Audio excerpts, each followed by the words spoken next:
stop. Hello, everyone, and welcome to the Nerd Ledger. We are the nerds. I'm Cage. That's Chair. And we are here today to talk. Hi. He's eating tacos.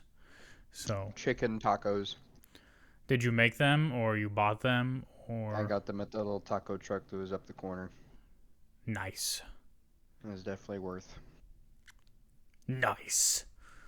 Yeah, but today, we got to talk about the Rings of Power because the first 3 episodes of season 2 dropped yesterday, Thursday, August 29th. I saw the first two early on Wednesday in a theater, and so I didn't have to watch them yesterday. I watched them Oh. a day early, so. Did you watch episode 3? I did. I did watch episode 3. And I guess before we fully get into this discussion, there's some things that people really need to understand, if they don't already, but they should. And one of them is that, and we talked about this with season 1, but you know, the Rings of Power is fundamentally flawed from its inception because they're trying to tell a story that they can't tell. Yeah. They have the rights to the Lord of the Rings and the appendices of the Lord of the Rings. They're trying to tell stories that exists in the Book of Lost Tales, Unfinished Tales, and the Silmarillion. They can't tell those stories, but they're trying to. So, Yeah. off the bat, They legally can't tell those stories, just so yeah. everyone's following what he's saying, what that means. They legally are not allowed to make certain references, use certain names. Which they Uh, still do, some of them. yeah. I mean, Yeah. they straight up name dropped Manway. You know what I'm saying? Yeah. Like, but it's probably because it's somewhere in the Lord of the Rings the name maybe is said, right? So, and the reason why I am mentioning this at all is because obviously you have people that are Tolkien purists or whatever you want to call it, and I'm not slating that. There's nothing wrong with being a purist or being someone who wants to see Tolkien's world and vision on the screen. The reason I say that is because you're just not going to because of the premise of the show. So if you go in with the mindset of they're ruining Tolkien or it's not true to Tolkien's vision or whatever, of course you're going to be disappointed because they can't really be true to Tolkien's story.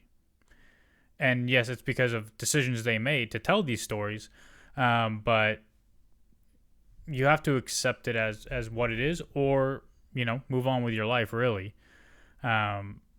So, yeah, I think it's tough. It's tough for people who are familiar with a lot of these extended stories that aren't in the Lord of the Rings because it feels unfamiliar when you're watching the Rings of Power. And I think that can be tough for people. So I'm going to start this the way I started when I did a review of House of the Dragon Season 2 because I had read the book between the seasons, and say that there's no point in talking about the lore and talking about all the differences in the show from the extended works of Tolkien because literally everything is different. Aside from a few things like the names of the places on the map and the names of the characters, these characters don't really have anything in common much with the characters in the stories that you're familiar with. That's just kind of the truth of it. I don't know if you have any further insights into that or if Rio talked to you about it, but on a base level, to me, these characters don't at all represent the characters that I'm familiar with. Not all of them, but for the most part. One of Rio's favorite characters is probably Galadriel, right? She really likes Galadriel, and she thinks this show and Galadriel's just a little whiny bitch. That's all she does. Yeah. I like their characterization of Sauron. Same. I like I really like Edar, the evil elf. I really Yeah. like that guy. Yeah. But I don't watch this and go, yep, that's Galadriel. Yep, that's Elrond. Yep, that's Gilgalad. Especially Gilgalad. Oh, what did they do to my boy Gilgalad? But like again, it's the same thing with House of the Dragon. Like Rhaenyra and Daemon and all these characters have very little in common with their book counterparts, and that's just kind of how it is. I think it's much less egregious with the Rings of Power because, like, they're telling a story they can't really tell, which again is their fault, but you can forgive some of it because like they can't really go there.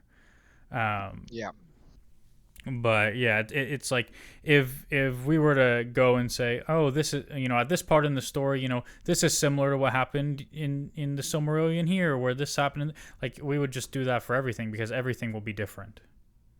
So anyway, we will be talking about episodes 1 through 3 with spoilers. So if you don't want to be spoiled, you should not listen.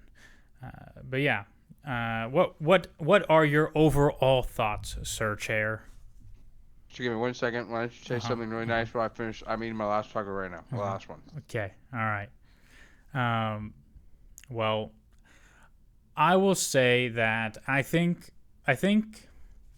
there's enough there for people who aren't purists or people who aren't super familiar with all the lore or whatever. There's enough there to keep people interested, and to engage the audience. The show is beautifully shot. It's very cinematic, and parts of it feel very Middle Earthy. Other parts feel less Middle Earthy, but that's probably for good reason. Yeah. So what are your thoughts? On the 3 episodes so far as a whole, I thought they were very strong. I thought they were a lot better. I'm sure that they butchered these characters and such, like you've said. But that being said, though, with the characters that I don't know, because I didn't read any of that crap because I have other things to do with my life. Sure. You've read a lot of other stuff, though. Yeah, I have read a lot of other stuff, specifically Star Wars things. So like if they had Thrawn come out and be like a dumb, like I'd be upset, probably, maybe, I don't know. But with that being said, though, I enjoy the characters that we were seeing on screen, except for Galadriel, who I agree with Rio. Her character just seems all over the place. Like she's I don't know. Kind of seems like a Powerpuff Girl, Like this is where it comes out, and she always like solves all her problems and shit. I don't know, man. I don't think she solved any of her problems. I think she is just a big walking problem. Yeah. So. Yeah. So aside from Galadriel, though, I really enjoyed this. Oh man, I had all the names so straight, now they're all so confused. So let me go first episode. I really like that introduction with Staron. I loved Adar fucking stabbing him with the Dark Crown of Morgoth. Yeah, I saw that really coming from a mile away. Yeah, and I like the orcs like knifing him, and then his blood pooling or whatever. Because Rio said in the book, Sauron's is kind of like a vampire or some shit, right? Like, kinda, yeah. But yeah. So for me, when like they were showing, like his blood essentially like coagulating, kind of, but then he would like absorb rats and like insects and stuff to give him form. And I'm like, okay, maybe this is like their interpretation of like how his spirit continues. And then he like ate the lady and gained a human form. And I was like, okay, that makes sense. Like if that's what they're going with, I guess not what I would envision, but okay, that's what they're going with. And then he just turns into Anatar, no problem. Doesn't need to do anything. And I'm like, well, I think what that was implying from the first part was that maybe that like transformation takes a level of power, and maybe he was like all injured and like kicked to shit and all beat up and shit like that. I don't know. Like you're right. Like he's obviously very powerful, and it's hard to like he had that like fish stop attacking him. He had like by the way, I did even if you like the power scaling was off, I'd really like that scene where he reveals himself as like the gift giver to what's his name? Celebrimbor. Celebrimbor. Yeah, that's it. Yeah. How do we not know that? I played Shadow of War and Shadow of Mordor, bro. Like well, those are like the furthest things from canon in existence, but sure. Yeah.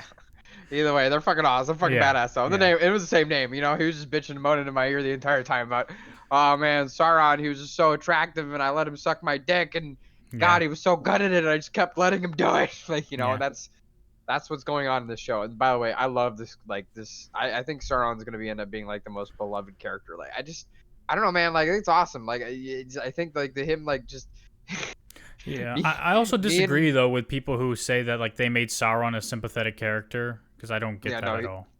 I don't get that at all either. He just wants to be in control and be in Like, charge. Like I I thought that was clear from the get go. Like even the orcs fucking hated this guy. Like that's how much they hated him. Like is that supposed to be sympathetic? That like even the orc he was like so evil. Even the orcs rejected him. Like yeah, I don't know, but By the like way, I thought that scene was really tense too. By the way, like when he was getting stabbed repeatedly, like while on the ground, like I want to go back to that. Like that was a really good opening sequence. I'm sure it looked really good in theaters. Like and then he like exploded or whatever the fuck. I don't know. You know. yeah, I think they just stabbed him until he turned into goo, and then his goo just seeped through the foundations of the earth, and then Remember he exploded. Remember he exploded. oh yeah, yeah. Well, he Yeah. also yeah he turned he turned the whole area into a big snowy wasteland. Yep. So where eventually the first episode of season 1 is where Galadriel shows up and fights the mountain troll. So Troll. yeah, Yeah. troll.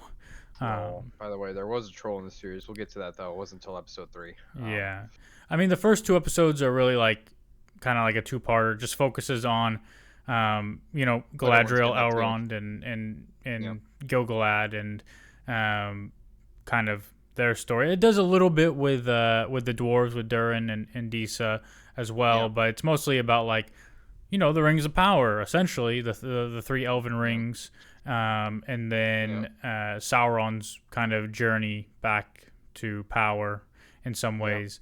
And then episode 3 is really just about like Numenor and Yep. kind of some of that fallout with a bit of Adar in there as well.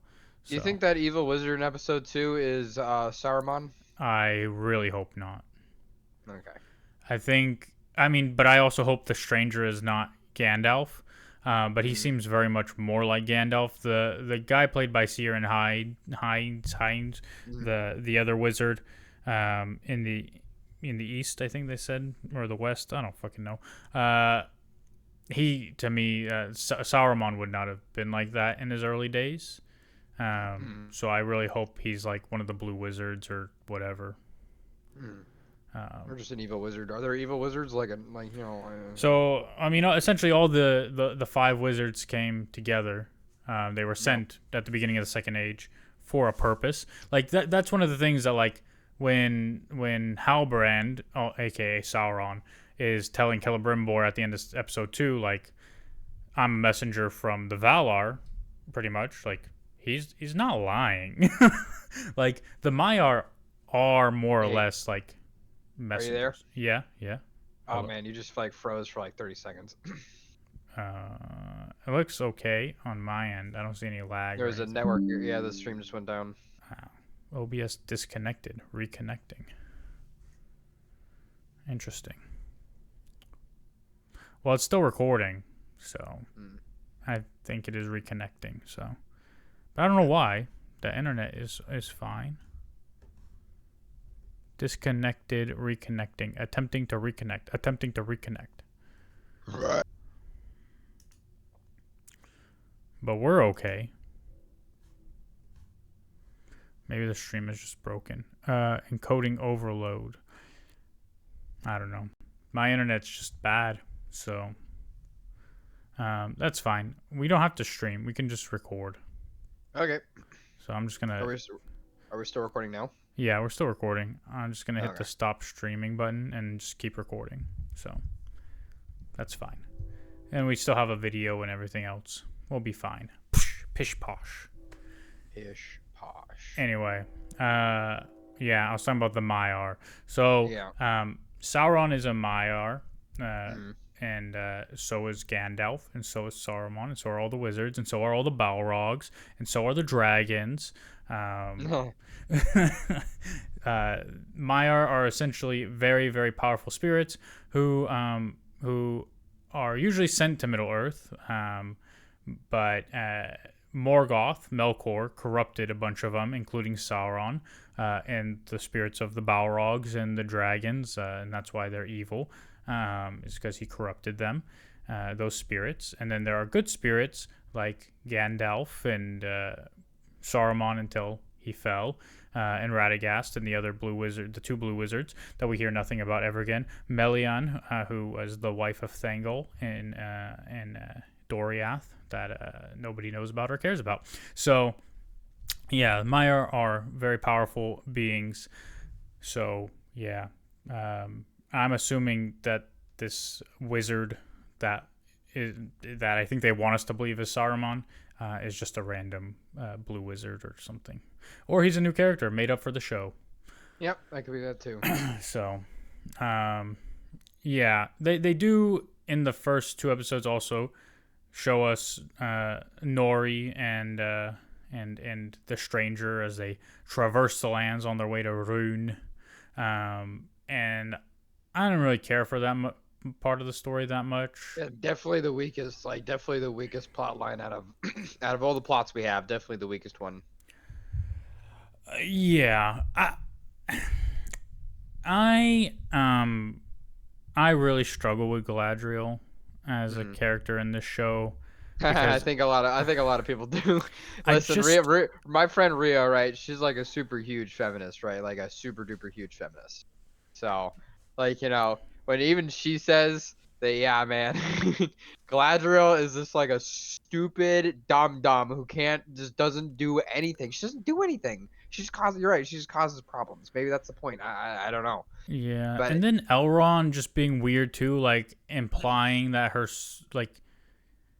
essentially like the evil is in her already, and like to me this is like the show trying to get around the fact that they can't actually talk about the curse of the Noldor, but like they're like implying like that the Noldor, like she's one of them, like and the people of Feanor and the kinslaying and blah blah blah blah blah. You know what I'm saying? Like he's like implying like it's not that she was necessarily corrupted by Sauron, like she's just already evil. Like he was strongly implying that.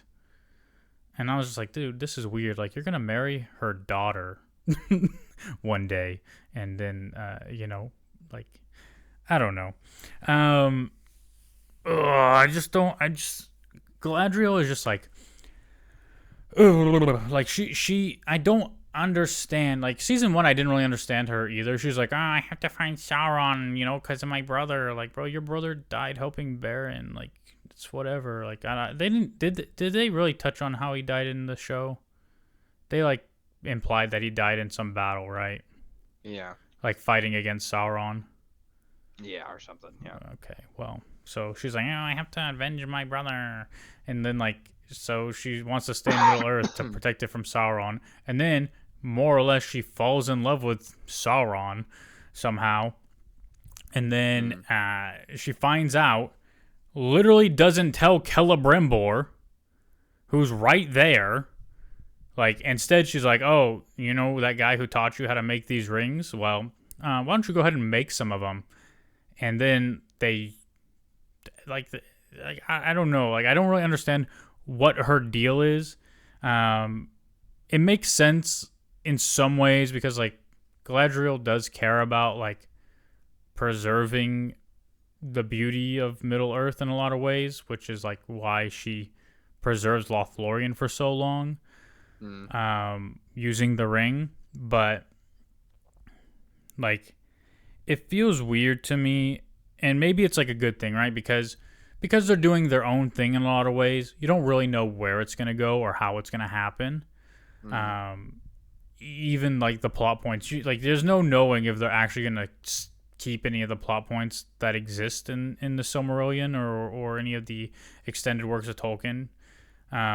Because, like, really, like, the Elvish rings are the last rings made, not the first. So, like, now it's, like, kind of in reverse order, where they made these ones first without the, like, the touch or the influence of Sauron, but they're clearly influenced by Sauron, and all rings are subject to the one, even if he didn't have a hand in making them. So, but the one is not here yet. He hasn't made it yet. as far as we know. But like some of the powers are similar. Obviously, like the power to like preserve, is like one of the major things Yeah. that's there. But also like the biggest difference between the Elvish rings and the other rings that were made is that whenever someone wears the other rings, Sauron can perceive them and like read their thoughts and like know where they are and stuff. And the same is kind of true for the three, but the difference with the three rings for the elves is the elves can also perceive Sauron when they're wearing them. And so, as long as he had the one, they swore a pact to never wear the rings or use them. So, I mean, but it makes sense in the show because he doesn't have the one yet. But they are perceiving him while they're wearing the rings, which is very odd. So, I don't know. I just don't understand Galadriel's character or her motivations or whatever. And, like, Yeah. I don't get Exactly. it. That's what it comes down to. And, like, even Elrond, like, I liked Elrond quite a bit in season 1. And, like, in season 2, he's kind of just, like, I don't know. He's just weird. Like, I don't really understand his motivations much either.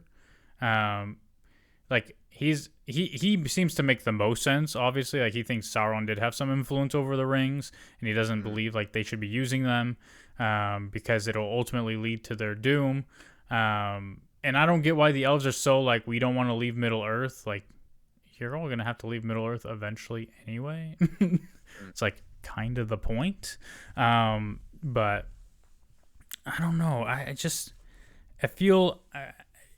It feels like odd. Like a lot of it feels odd to me. Also, I hate Gil-galad in this show. Yeah. I know Gil-galad's probably one of your favorite characters, right? Probably one of your most distinctly favorite characters from the Lord of the Rings canon, would you say? I wouldn't say one of my favorites, but I like Gil-galad quite a bit, and like it's just this version of the character, other than the name and him being the High King and ruling Lindon, like there's really no similarity at all with Gil-galad. So I don't know. With that being said, though, you know, all issues with their character aside, I just really enjoy the dynamics between, in episode 1, this isn't really happening yet, but it happens in episode 2 with Gil-galad and Sauron. Like, I really enjoy, like, those two actors together are like chef's kiss perfect. You mean Celebrimbor? Celebrimbor, yeah, sorry. There's so many fucking names, okay? I don't know what to say.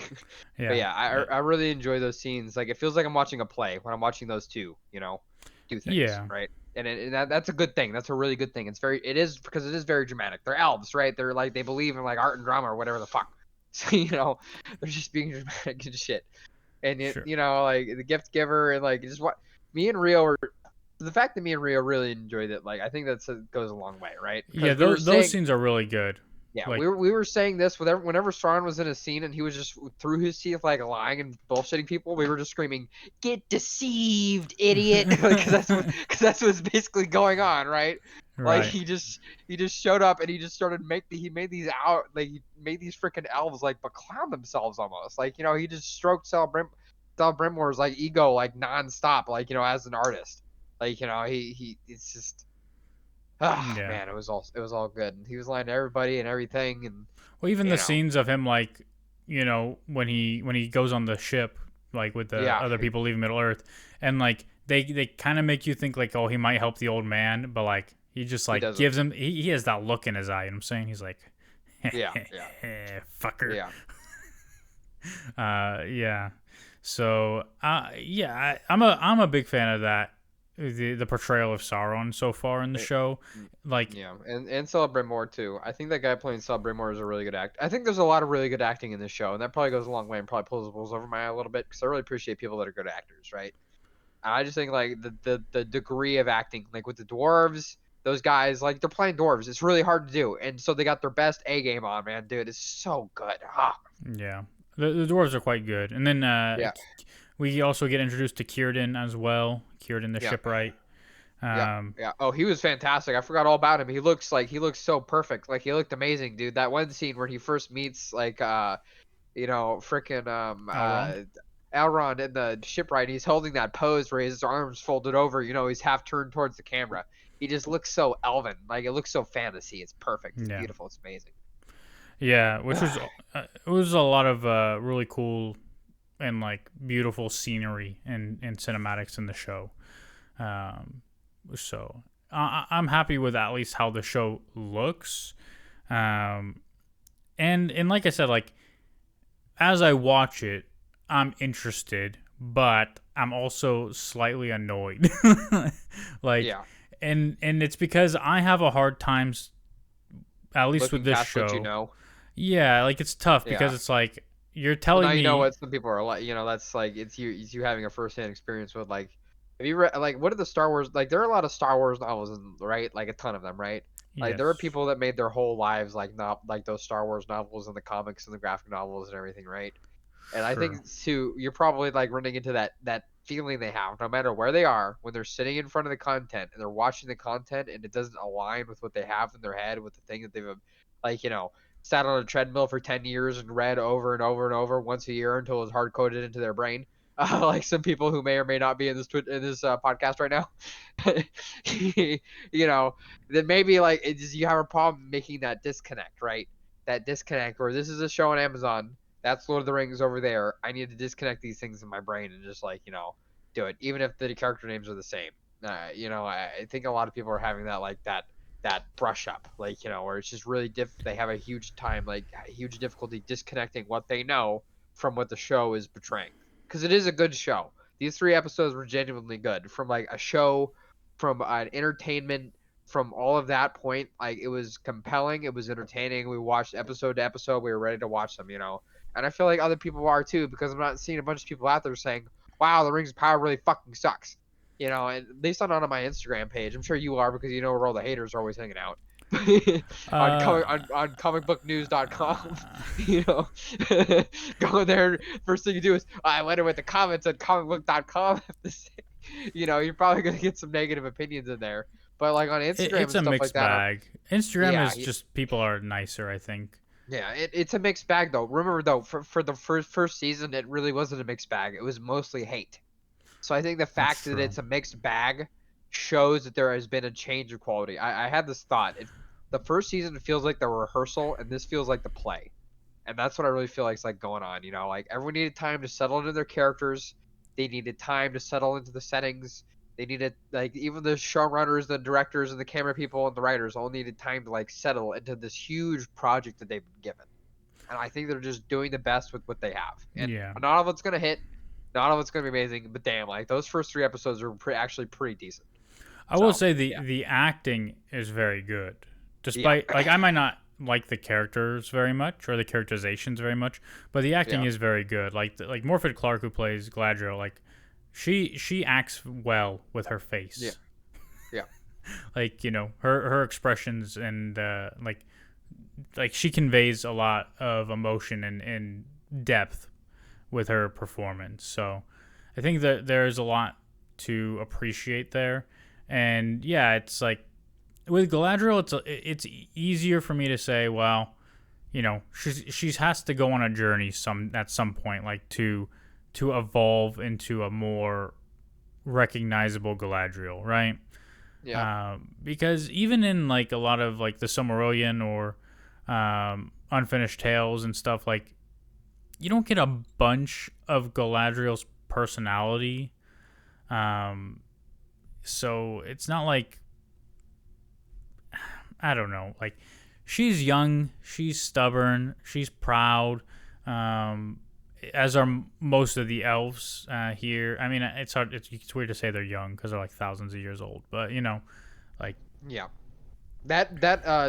The shipwright guy was the only elf I met so far in this series that feels like actually he feels like he portrays an ancient elf very well. Like yeah, a and he really is one of the oldest elves. yeah. And that guy as an actor is I think he's probably the best actor in the show. Like just hands down. Like how you can just like have that kind of presence like after not being introduced in the first season, but in the second Mhm. season you're just I don't know what else to say. Yeah, no, Kieran was. I thought he was pretty well portrayed. And like I said, like they do drop a lot of like names. I mean, they mention Morgoth a bunch of times. They mention Manwë. Um, they mention even like the destruction of Beleriand. Um, like a lot of things they mention. So like there are like those little things for people who are familiar with the extended stuff, but like, you know, it could also just feel kind of like cheap too. It's like, oh well, they're gonna mention them, but like they can't really expand on it. They mentioned the Valar a lot too. I feel like the people's understanding of the Valar isn't really there for like most casual viewers, right? Like you have no idea what they're talking about when they talk about the Valar or Manwë. But it's like the Tolkien thing, right? It's like you make a reference and it feels like your world is deeper and older and ancient, and there's a lot in it, right? So at least that's what I think. I don't know if that's how it comes across. Like, was there anything that confused you or interested you to like learn more? Like, Yeah, we wanted to watch. I wanted to complete the new series like last night if I had the yeah, opportunity. That's all. That's what I say. Like I wish, like we had to wait the whole month of September, 4 weeks in September. The last episode is probably gonna be 2 hours long. Those finales, like I always predict those finales are gonna be longer than than normal episodes, and I'm always right. So stop saying, oh no, it's not gonna be. Actually, if you look at the showtime that's written down in the schedule that's published here, and so no. I think it's gonna be 2 hours long, and I think it's gonna be. I'm not gonna say I think it's gonna be good. What I'm gonna say is I hope they can keep the quality and momentum of these episodes consistent that I've seen with episode 1, 2, and 3. Because there's a lot going on here. Like we haven't even gotten into like the horse acting, right, with the spider mm, cave. That was a fantastic sequence. That felt very Lord of the Rings too. Very Lord of the Rings. And that spider, with that one spot where he throws it off his back and then it grips onto him with its two front long ass legs and then spins back and like tackles him to the ground. It's fucking so fucking ass. And then freaking it bites that orc's brains out, dude. yeah, Dude, that was that like does that was happen. crazy. That was Bro, no, crazy. what was crazy is when the horse fucking back kicked one of the orcs into a fucking tree. And Reed impaled him, yeah. Yeah, Yeah. That shit was awesome, dude. Horse that was acting. crazy. That horse was the best actor confirmed in the Yeah, show. The horse is the best. But yeah. stuff like that, stuff like that, right? Like that's something that the horse being an actor was that I don't think that was present in any part of the season 1. It was all just like big set pieces and stuff like that, right? Like the simpler things, Lord of the Rings. Horses, man. Horses are important to Lord of the Rings. They really are because Tolkien loved horses. So horses are super important to Lord of the Rings. You have to remember this is written by a book written by a human being. He can say, "Oh, I disconnect myself personally from all my work all the time." Only once. I don't fucking believe him though because it had to come out of his fucking brain. So yeah. Yeah. With that being said though, Well, on that point, people are pretty mad about War of the Rohirrim already because they thought they were going to get a Helm Hammerhand movie, and apparently it's a movie about his daughter Hera, who is not named in the appendices to Lord of the Rings. So they're real mad about it. oh, But is anyway, that movie out yet? no, it comes out December 13th. Oh, wow, that's a long time. That's a long time away. Yeah, but people are mad because the trailer is mostly about Hera and not really about Helm, and then like Yeah. they want to, I don't know, like people just aren't familiar with a lot of Tolkien's work. I think about like women who are leaders because there's a lot of them, including Haleth, the leader of the Halathine. They named their whole people after her.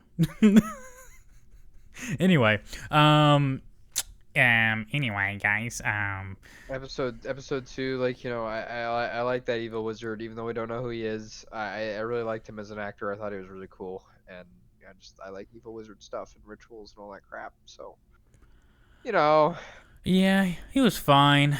Yeah, it's Mance Rayder from Game of Thrones. But yeah, I don't know. Like, it was very odd when the stranger was like creating a storm, and they kept like saying like, "Oh, just try to make food and like make water," and like Mm, that's so weird to me. yeah, Like, but whatever. Okay.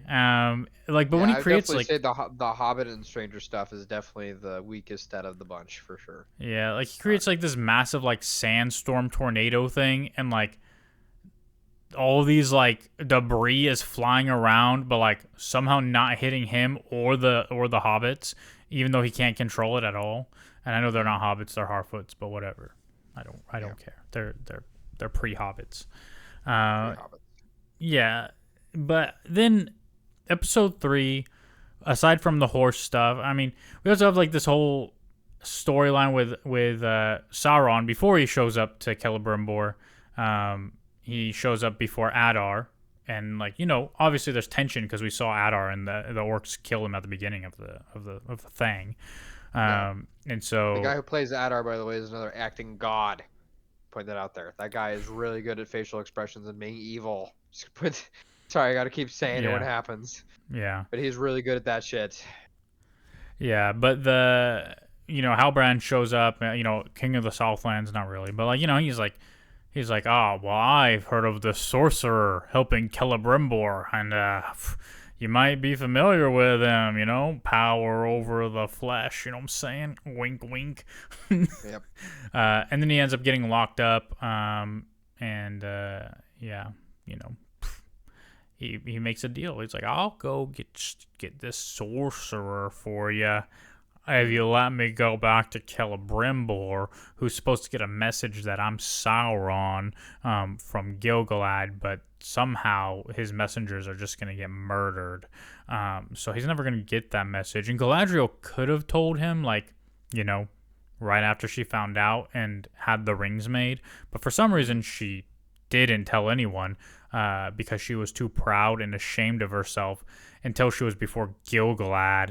And then, you know, Elrond had the rings and he jumped off a cliff. Off a cliff. Yeah. Anyway, yeah. So he's, you know, there's that whole story there, and then we get more of the Adar story in episode 3, with the big troll, massive troll. People are real mad about orcs, and orc women and orc babies, apparently. I saw some people very upset that orcs are able to have sex. Yeah, I just didn't know that's how they reproduce. But I saw the orc baby, was like, I thought they like ripped them out of the fucking ground or something. But that's like the different kind of orc, right? The super orc. That is the Uruk-hai. The super orc, Uruks, right? Yeah. That Sauron breeded. The Tolkien changed his mind a lot about orcs and their inception. Originally, they were supposed to be elves that were corrupted by Morgoth, but later decided that elves are too pure for that. So, like, the thing is, I don't believe there's anyone out there besides Tolkien scholars who have read and reread and know everything that Tolkien's ever written, including letters. And so it's weird to me when people like try to say, oh, this is not Tolkien, this is this, blah, blah, blah, like this is an insult to Tolkien, and Tolkien never wrote about this or whatever. But the truth is, I'm sure you can find something, and I know for a fact that Tolkien said he did, like in one of his writings, he wrote that even though no orc women appear in his stories, like you'd have to assume that there are orc women, just like with dwarves, right? Like until the Rings of Power, we didn't see dwarf women, and we get the line from Gimli saying, that people believe there are no dwarf women. But there clearly are, right? So I don't have any issue with how they decide to show orcs and their ability to procreate in the show. I don't think that's a problem at all. And I don't find orcs sympathetic at all. So if people saying like they're trying to make orcs like sympathetic and like make you feel bad for them, I don't feel bad for them. Like, I don't feel bad for them. So... but yeah, so, the eagle. I want to talk about the fucking eagle. What is it about eagles in Lord of the Rings movies and TV shows that they just are not real eagles? What's wrong with them? Why don't the eagles ever talk? Please explain this to me. I don't know, but I do know is that it's very Tolkien-esque for that eagle to land there and squawk at this dude, and then he holds up his sword, and everyone's like, "Yeah, he's the king." No, it's not, because the eagle would talk as a messenger of Manwë. The eagle would talk.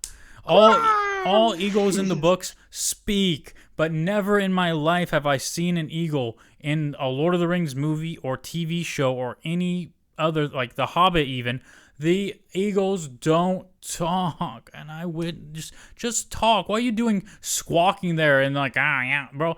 The Eagle shows up as a messenger of Manwë to the people of Numenor to say, don't go down the path you're trying to go down with Farazan, because he is not a friend to elves. He's going to create this whole thing where if you're a loyalist to him, then you're good. If you're an elf friend, you're outcast, like Elendil will be in the future. Also, look, I don't mind that they changed the thing from the story, because in the story, brother Farazan, after Tar Palantir dies, the dad, when he dies, Farazan he is the cousin of Miriel, and he wants the throne, so he forces her to marry him, which is an affront to the Valar, because you're not supposed to marry family, but he does it anyway so that he can rule Numenor.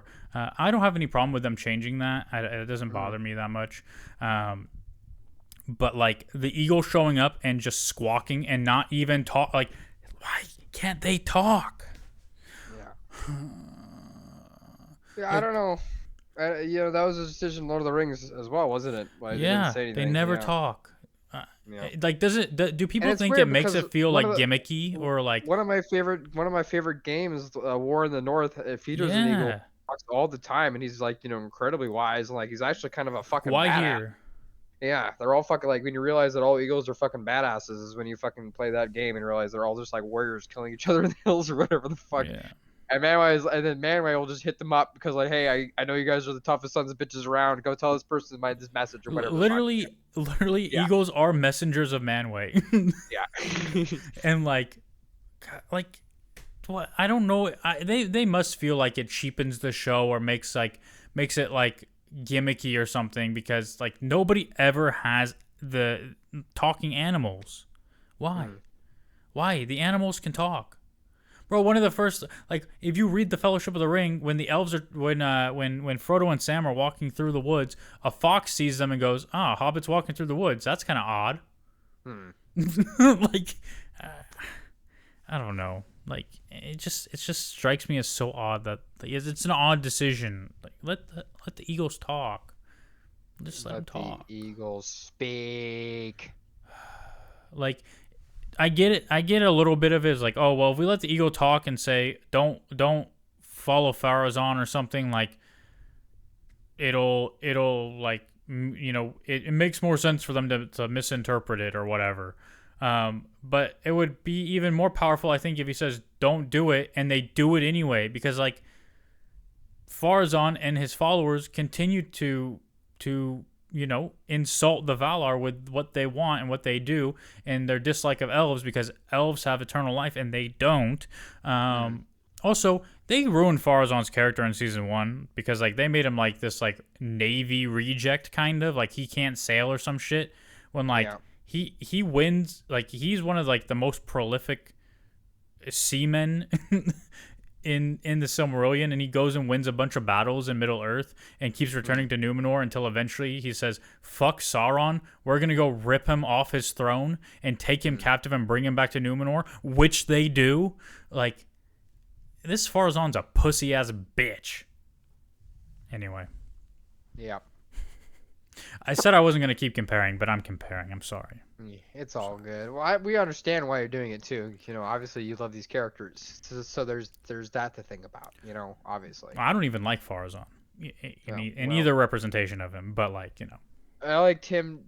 That's the son, right? Or is the son another name? I keep forgetting. No. Farazan is like the guy with the beard and the hair, who everyone wants to be king. The king. Yeah, that's right. Okay, of Numenor. Yeah. Now I remember. Yep. So. And then but then also in episode and the dwarves, 3, everything going on with the dwarves are happening all the time. We forgot to bring this. We haven't even talked about them yet. We talked about them a little bit, but we didn't talk about the fact that there was an earthquake that shut all their sun shafts down. And and every time there was a scene, the first thing Rio would just say, "I cry, I cry all the time." And I said, "Yeah, all these guys are fucked, right? Like this whole city, like just gets like they all get murdered or they all get murked or whatever the fuck, right?" And they're like, kind of their own fault. Yeah.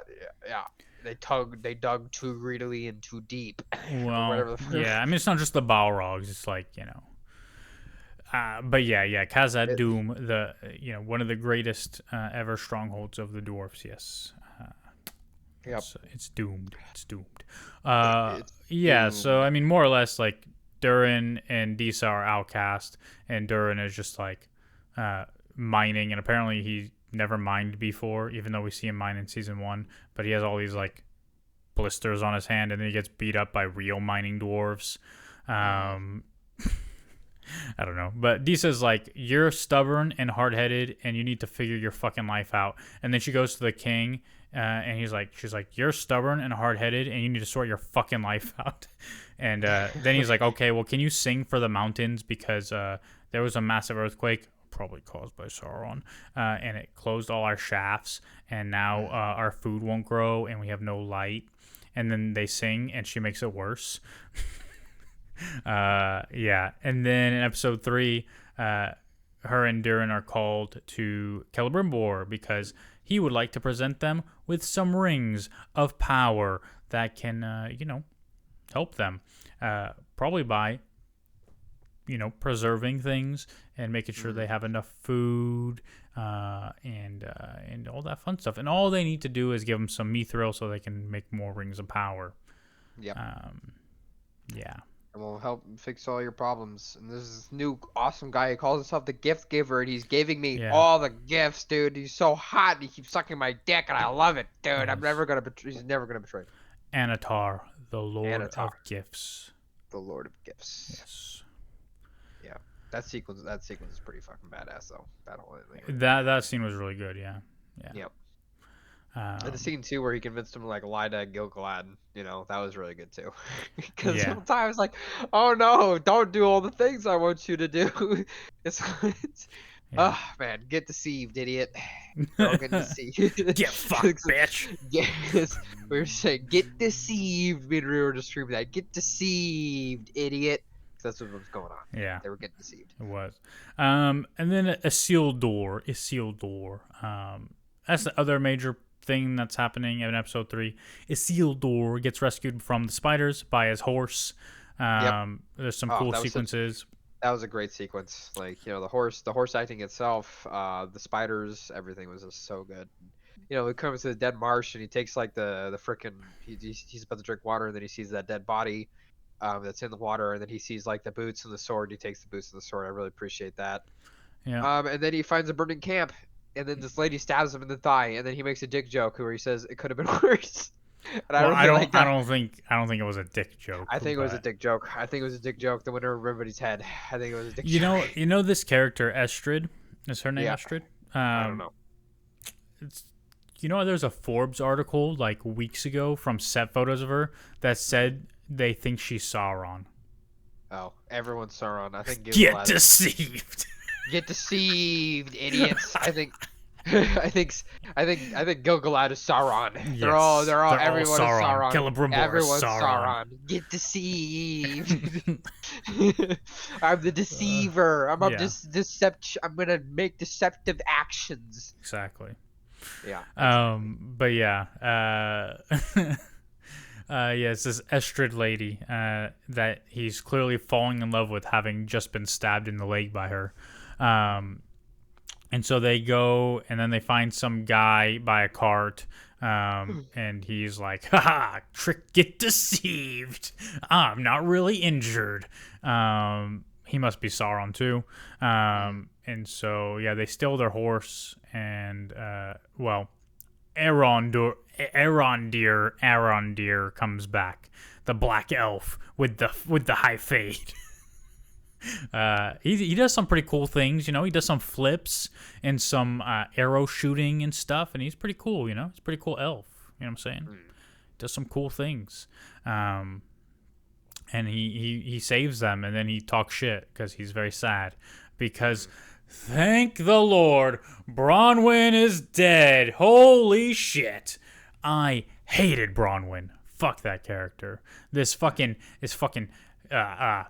healer turned commander, fucking useless bad mother. Okay, I did not like her character. Her melons are gone forever. Yeah, no. Okay, well, Her melons, man, the melons, and also those apples she sold, but mostly the melons. Okay, I don't know what else to tell you. They're gone forever. Yeah. I need to do. I hope someone one day does an edit when that elf. I forget his name. Whatever his fucking name is. That elf. Arondir. He's, by the way, that action sequence of him killing those bandits was badass. I like elf combat because elf are like, cause they are OP, right? Like they have like they can walk on fucking snow because they're lighter than a fucking feather, right? They can do crazy shit. So like they can walk on snow. They can do flips and they can do flips and shit and crawl up things and make shots nobody else can make up. They can kind of do action combat things like they just can't. Yeah. I just want someone to edit though one day when he was looking at the pyre and then it flashed to her face. Hopefully one day someone will make an edit where it flashes to her melons. God, no. That would be so funny. Yeah, the reason why they killed off Bronwyn, by the way, like, is because the actress, she stopped acting. She became an activist in her country. I think it's political, so I'm not going to talk about it. But thank God she did that because, hated that character. I did not like her character at all. And so, yes, she's dead. Thank you. Even last season, they teased that she would die, and then she fully recovered. And that was very sad to me. So now she's dead, officially. Thank you.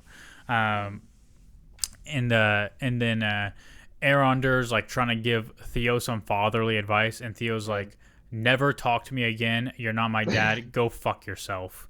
And also kill yourself. Yeah. And also, if you could please jump off a cliff, but not into water, please. Yeah, and so, that happened. And then he goes to Isildur, and Theo's like, hey, Isildur, you want your horse back? I can help you. Meet me here tonight with a sword. And then you see Isildur at night by a fire, talking to Estrid again about how he killed his mom. I don't know why it's funny. Like, I don't know. He's like, yeah, my mom, when I was 10, I was swimming far away and I shouldn't have been out that far. And then she came and saved my life, but she got pulled by the riptide and died. And I just told everyone that she drowned. Yeah, what did Rio say? She said, yeah, I bet these two are great at parties. That's what Rio said when they were sitting around the fire. Yeah, and then like Theo is like in the back just like eavesdropping, and he's sad because like his mom just died, and he's like, shit, man, because like Isildur's like, he's like, I feel like I have to do something super special now to like make up for this. And then they got ambushed. No, before that, Estrid has Adar's mark on her back. She's branded. She's trying to burn it off. She's trying to burn it off. She is clearly Sauron. Get deceived, idiot. Get deceived, idiots. Yeah. You're all getting deceived all of the time. Exactly. Yeah. And so, then Isildur goes to rescue his horse, and Theo is distracting the brigands, and then, that's an ambush. But I don't know who ambushed them or why. I don't know. I'm guessing we're supposed to believe, because we saw the big troll earlier, that the troll picks up Theo. I'm guessing it's just going to be Ents.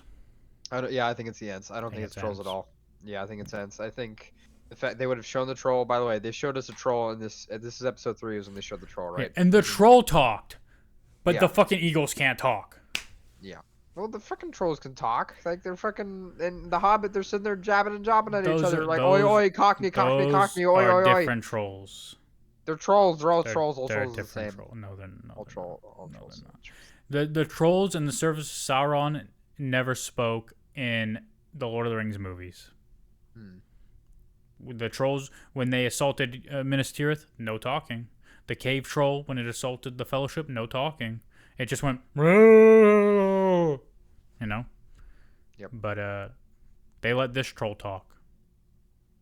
And he wasn't Cockney, so it wasn't the same brand of troll, okay? As Bilbo's trolls. Where is Sauron? He was really cool looking, though. Yeah. So. Damn Rod, and he had a cool theme. They made a theme just for him. Yes, Damn Rod. Yes. Damn Rod. Yeah, and then Adar is still very concerned about the presence of Sauron potentially still being alive, and his orc goes to his orc wife, and their orc baby is crying. Yep. And then Damrod shows up, and he's like, "I'm Yes. gonna shove Yes. things out of the way." Yes. I'm just gonna walk right through this bridge that you guys built. Yeah. Literally just shoves it across. Is Yeah. actually really funny. Yeah. Drops the head of the messenger. Yeah. Ooh. Yeah. Oh, and then obviously, we still have, the things happening in Numenor where Muriel is supposed to be coronated, but what's her name? Arinil or something? I don't know. She's like, I found the Palantir. I'm gonna make people hate you because you used elf magic. Some stupid shit. And yeah, they do. They do hate that. They hate that. They hate the elves. And then they the hate eagle elf shows up magic. and just doesn't do Squawks anything. and squawks. It squawks. Yeah, it's an omen of the end. That's what it is.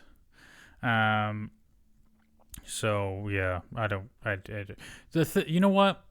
I feel like there's still way too much disrespect happening here. We see Isildur. We see Elendil, his dad. Where is his brother? Where is he? I don't know. He's off. He's off in the sea. He's off in the ocean. He's out in the ocean doing things. They replaced his brother as the statue for the Argonath and the Fellowship of the Ring with Elendil. And in here, where's Anorion? Where is he? Where is he? I don't know because I don't know who that is because I didn't read these books as much as you did. I He's know the- Isildur He's because the he's like brother of Isildur. he's like the dude. Isildur, destroy it, cast it into the fire. That's the only reason I know the name Isildur. That's it, and that's from the movies. So I'm kind of Well, pathetic, and Isildur's Bane, which refers to the ring, and Isildur's heir, which is Aragorn. Yep.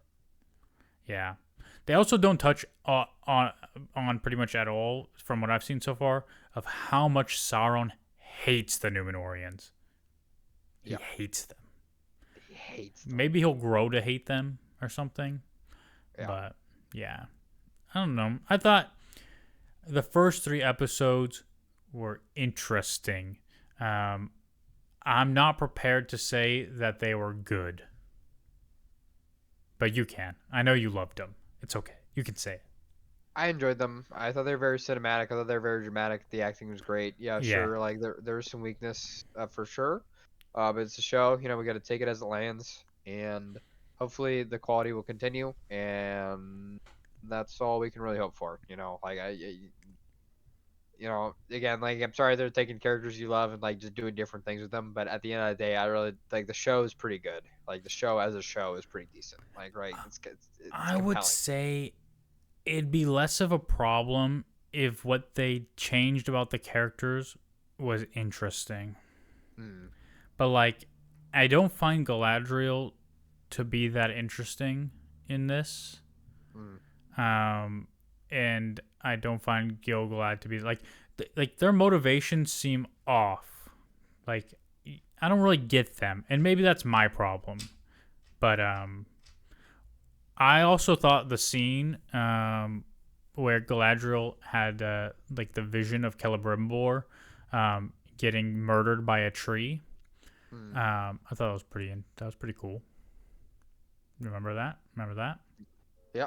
She's like talking to her brother, Finrod Felagund. Ugh. What I wouldn't do to have a good Finrod story, you know what I'm saying? But anyway. Finrod. Yeah. Finrod. But yeah, eventually he changes his name to Felagund because, you know, I'm saying. And he establishes the realm of Nargothrond, which eventually gets destroyed by Glaurung the dragon. Anyway, you're never going to get that story. You're never going to get the story of Turin Turambar. Yes, and his sister / wife who jumps off a cliff. Anyway, anything else? Anything else you want to add to this? No, I don't know what else to say. Maybe my thoughts are all scattered right now. It's been a long day, so Yeah. and Thursday, Friday is not our normal broadcasting time. Well, I'll say coming out of it is that I really genuinely enjoyed everything that I saw. I just think that I hope they can keep the quality going, and I'm ready for more. Yeah. I wish I don't. There's the strategy of releases is so odd to me because like some shows they will just drop the full, like I'm pretty sure with Fallout Amazon Prime just drops the full thing. Yeah, And I don't know if it's true of The Boys as well, but I imagine it is. Maybe it's not. Maybe they're weekly as well. But like if you're going to do some things where you drop the whole thing, why not just drop it all for everything? And I know the answer to that question. The answer is because if you can span it over months, people will subscribe longer to watch it as it airs live or like when yeah, it's released. Which is true of some people, but other people who just want to watch the series will subscribe after it's all out and just watch it all in one day anyway, which is what I did with House of the Dragon season 2, the like 3 episodes. I just subscribed for like 3 days and then I canceled. You know? I paid yeah. like $6 or something for like 3 days. Whatever. Watch the whole thing, series. Yeah. So anyway, yeah, that's All it. we can do is wait. At least we'll have content to talk about every week. Yeah, you know. for the next what 5 or 6 weeks. Yeah, yeah. So, but the episodes drop on Thursdays, so it's like you either have to like watch it, like I don't even know if I have time. I'll have to like watch it at like midnight when it releases, if we want to talk about it on Thursdays, or we just don't talk about it next week and talk about it on the Wednesday or Thursday the week after. So we'll always be like a week behind on the episodes. Yeah. Yeah. So, all right, we'll figure it out. There's nothing else coming out, right? Not. Anytime soon. Is there a movie we're gonna go see soon? Next one I think is Venom 3, but I don't even know if I'm gonna see it in theaters. It looks so disappointing. Same. So, All right. Well, it seems like it for the day. Thank you, dear viewer, listener, etc., for listening to us. yeah, you're gonna do the Yeah. whole spiel. No, that's it. Oh, Get me that's out of here. oh, Take me off okay. the internet. Well, click all the buttons, like, subscribe, rate, review, comment button, please. Bye. Donate Oh, hundreds of millions, no, trillions of dollars. you can't donate. You have no way to do that. All right. But if you want to donate, you can reach out and ask us how to. Yeah. Okay. Bye. Bye.